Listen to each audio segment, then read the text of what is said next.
Guy that has not been stopped by Vladimir Klitschko. Uh, Means a lot to me. I know. He gave himself an F. He stopped the guy. That's great. He gave himself, yeah. So let's just talk about the facts. The facts is that this was a very tough, durable guy who has not been stopped by Vladimir Klitschko. Stopped, I think, in the 12th round by Povetkin on the cut. Not really stopped. So Jarrell broke him down. He stopped him. The corner stopped the fight. I believe that had the fight went on, it would have been a spectacular type of stoppage that people were looking for. And Jarrell was very active, throwing a lot of punches, breaking this guy down. And again, another learning curve, another big step in the right direction. In the last two fights, Jarrell beat the two best guys that he's ever fought. And Jarrell has less than 20 professional fights. So the fact that he has such a big personality, and he's from Brooklyn, New York, so there's a lot of expectations, and I think that Jarrell is living up to those expectations. But obviously, everybody always wants to see more, and a guy like Wach has never really been, knockout, drag out type of fight. And I think Jarrell was on his way, but the fight got stopped before he was getting ready to do that. Jarrell, did you know early on that this wasn't you feeling at your very best? Did you know in round one or going into the ring? Or? I think I knew since the last week of training camp. I told myself, I said, no matter what you're going through, your body feel, just make sure your conditioning was on point, because like I said, camp was just rough on the body. The elbow was just hurting, I was getting massages and therapy on it from like a month and a half ago, So I told myself, the main thing is, listen, man, this is boxing. If I get through this, I get through anything, because it's mental, And I told myself, if the power wasn't there, the conditioning got to be there, And I had fun, even though I got hit with a couple shots, it didn't hurt me. The main thing was trying to stay in his chest. He tried to lay on me a couple of times. He was taller than me, so I just made sure I just relaxed and had some fun, Like I said, I give my rating today an F because it wasn't my best performance, and I was lighter. So even my last fight was heavier. I think I felt a lot stronger. I felt a lot better. Was able to push him back a lot more. But I took my time, and like I said, I take a sloppy win over a good loss any day, And it's boxing, man. Like I said, Anthony Joshua fought who before he got a title shot? Who did Deontay fight before he got a title shot? I'm fighting two top 10 guys already, and I'm not even guaranteed a title shot yet. So I say, I take it for what it is. I take it as a blessing that I'm taking a harder route, because when I get there, they're going to have to kill me to get it away from me, It's part of boxing, though, it's a learning experience. Like I said, Wach was a cool guy. There was no, animosity. There was no really anger towards him. It was just business, But Deontay and them dudes, I don't like him.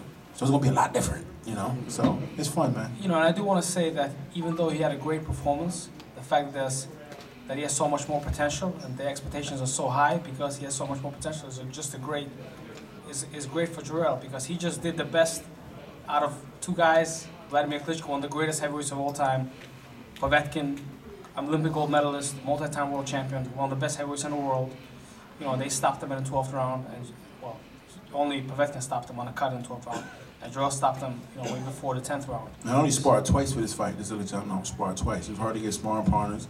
And Adam Kownacki, Adam Kownacki was my own sparring partner I already had, and he left last week to go train with Povetkin, like I said before, it's hard for me to get sparring partners, and that's why last night was so hard for me to even fight Adam, because that's one of my best friends since I started as an amateur, and he's the one of the only sparring partners that actually show up, and it was great, man. Like I said, I had fun.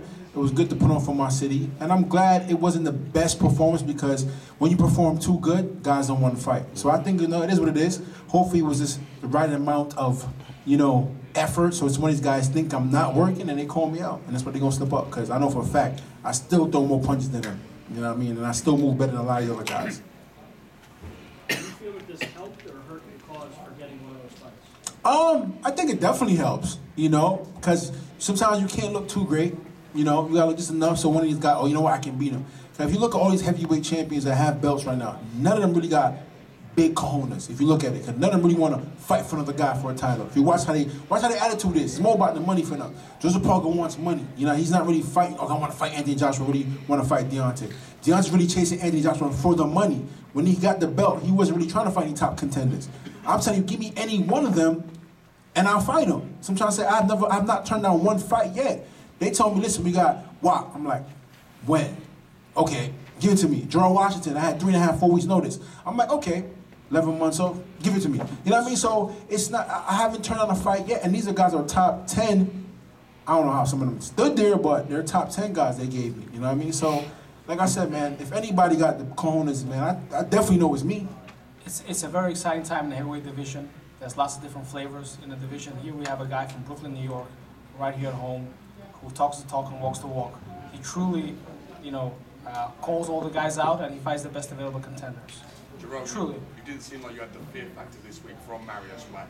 Yeah. Someone like Andy Joshua, Deontay Wilder, will you get up for that? Will you get the fear factor? Will that give us a better performance from yourself? Yeah, most definitely. I think every opponent is going to give you a certain kind of energy and a certain kind of, charisma, or it's going to give you a certain kind of feel. Like I said, this fight was really about moving and trying to get the weight down and see move around this big guy. But like I said, Anthony Joshua, I'm going to be a totally different animal because I don't like none of them. You know what I mean? So it's going to be a totally different energy, a totally different big baby. Like I said, we try to bring the weight down to kind of please you guys, the media, to kind of show them I could bring the weight down. But like I said, everybody's different. You see what I'm trying to say? A lot of you guys, but I prefer big baby at 290 something. Some guys already told me that. And I said, you know what it was? I did no weight training for this fight whatsoever, no push-ups. All I did was crunches and cardio. And I felt like it kind of hindered myself because I should have stuck to what I regularly do. But say it's boxing, it's a learning experience, it's a learning curve, and it's back to the drawing board. You mentioned Andy Joshua. May I ask why you dislike Andy Joshua? He got what I want. It's part of the game. That's all. I don't dislike him as a person. I know he's put on his front as a Calvin Klein model, but hey, I'm from the streets. I'm gonna run him over. So would it be business more than personal with Joshua for yourself? Yeah, but part of boxing is all mental. You got to kind of create this image about a person in order to walk through them. Wach was one of those guys that didn't even speak English, so it was hard for me to even talk junk about it. It didn't make sense, you know what I mean? So I kind of went the other route because that's who I really am too. I'm a nice, loving guy, but when the switch comes on to be a killer, I'm a killer, So, but like I said, I know AJ been fighting a bunch of bums, and I just can't wait to wash him up. Big story, as we know, this week has been, will it happen? Wilder, AJ. If that fight was to happen, who would you pick to be victorious? They've been asking me this a couple times. Let me think. Any damn body, because I'm a fighter. Talk about I prefer AJ. Why? Is there more money? Is he not as powerful as Deontay? Or why? Deontay's powerful is not enough money? I'm a fighter, man. I'm a warrior. I go in there with any one of them. You know what I mean? So. Who would you pick to win out each of those if they were to fight? If I take myself out the equation, from what I've seen lately, I think Deontay. And the reason why it's a wild, crazy man. And there's a whole bunch of windmills, and if one of them clip you get hurt. And AJ doesn't really move his head. He's really stiff. Doesn't really get low on shots. He's not a great counter puncher. He does get hit by guys who are smaller, shorter, and slower than Deontay. So I kind of give the edge to Deontay as of now. But like I said, Deontay is more the natural-looking guy, 220, athletic-looking dude, and AJ looked like a small bodybuilder, a shrink bodybuilder. And muscles don't help your chin. So he's been dropped and hurt in sparring and fights. Deontay has been hurt a couple times in sparring, but not in fights as we can really see,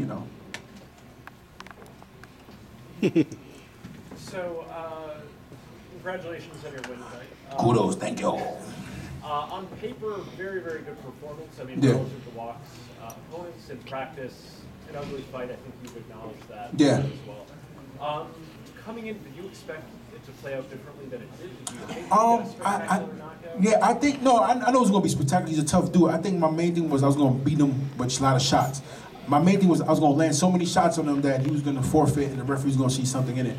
But for some reason, I didn't have that pop that I really wanted to, and my trainer said, just touch him. Just keep touching him, hit him in joints, hit him on something, just keep touching him, and eventually start to fold. And there was rounds where I was like, why just can't let go of the shot, And I was really, because I didn't really want to tweak the elbow any more than what it was. So I just touched him, had some fun, and mentally I was having fun, Sometimes I thought about the elbow, kind of took me out of my game plan, but the main thing is getting the win, Like I said, it's part of boxing. You're gonna have good days, you're gonna have bad days, but I'm still fighting top 10 contenders, and I am not even a title shot yet. So it's boxing, man.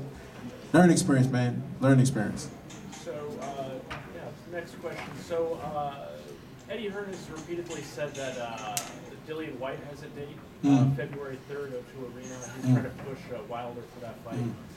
What would you say if Eddie Hearn offered? I take it like this. I'm gonna take myself out of it and put in a promotional point for you guys, and take myself out of the equation. Give it an unbiased look. The biggest fight right now at this point is Deontay and AJ. We all know that. Respectfully, okay, cool. They should fight. Okay, fine. The next fight on the table for me that makes any sense would be Dylan White. If Joseph Parker wants to make his TV, Joseph Parker. I mean, those two fights for me realistically that make sense for me at this point because who are they really fighting? You know, Joseph Parker fought Hughie Fury, who I know didn't deserve a title shot. But, you know, his promoter knows who's who and got him a title shot. You know, Dylan White is not a mandatory. I think Dylan White should come see me. I think that'd be a great fight. And then the winner of that, get AJ Deontay. I think that's actually fair. Even though I already fought top 10 contenders, guys ain't fighting nobody. You know what I mean? But I said I would like that fight to happen, get it out the way, okay, and I get the winner of that, or I take Joseph Parker. But ain't nobody gonna call me out right now, man. It is what it is. I know Joseph Parker, he a punk. You know, he just came in super sloppy against Hughie Fury. I don't know what the hell he was doing in that fight. He should have stopped him, but it is what it is. Thanks, man. Dimitri, you're gonna right here, Dimitri, right here. Yes. I think Jarrell's onto something there. I think Parker seems like the next logical step. Are you gonna put out some feelers to Parker's people in New Zealand? Is it something you're gonna talk to HBO about getting a date, or what is your game plan for Mr. Jarrell Big Baby Miller? Good question, Kurt. First of all, obviously boxing their politics, and Parker is with a different network and a different promoter, so that fight may or may not work out. The Dillian White fight, Jarrell is highly rated in every ranking organizations. We're gonna try to make him the mandatory in one or two, so that this way, you know, the ranking organizations can put the politics aside to the best of their ability, and we can make the biggest fights for him. I think, like Jarrell said, a fight with Dillian White makes a lot of sense, and it puts Jarrell into a great position to fight either one of the champions. Hey. You got my cheeseburger, man. You ask me all these questions. No cheeseburgers, cheeseburgers, man. no What's going on, cheeseburgers. man? Good performance tonight, nephew, but like you did say, you didn't have that pop. And what would you say, what can we attribute that to? The fact that you didn't feel that you had that pop, but you were busy. Yeah, I was busy. I think definitely overtrained the elbow. Definitely from the last fight going into this fight, you know, I didn't really take that much time off. I think the main thing right now is just focus on get it looked at, get it rehab therapy, and get it back in the right order because definitely to fight the top guys, I want to have all my tools, you know. Even though I beat up on Wach, I didn't have all my tools there. And as a fighter, you got to be realistically, you know, sometimes you have good days, you have bad nights. To me, it was definitely a bad night, but I still got the win. And the main thing is going back to the drawing board and fixing and tweaking what needs to be fixed, you know. And there's a lot of fighters, they want to, I deserve a shot. Like Dylan White, he deserves a shot because he beat Helenius, but he looked like garbage. You know, our main thing is that you got to be realistically with yourself as a fighter and go back and fix those things, you know. And that's the main thing is going back to the drawing board and fix it. That sounds pretty good to me. Always remember, a bad win beats a good loss any day. Any day. Thank you. No problem, guys. Let's go. Cheeseburger.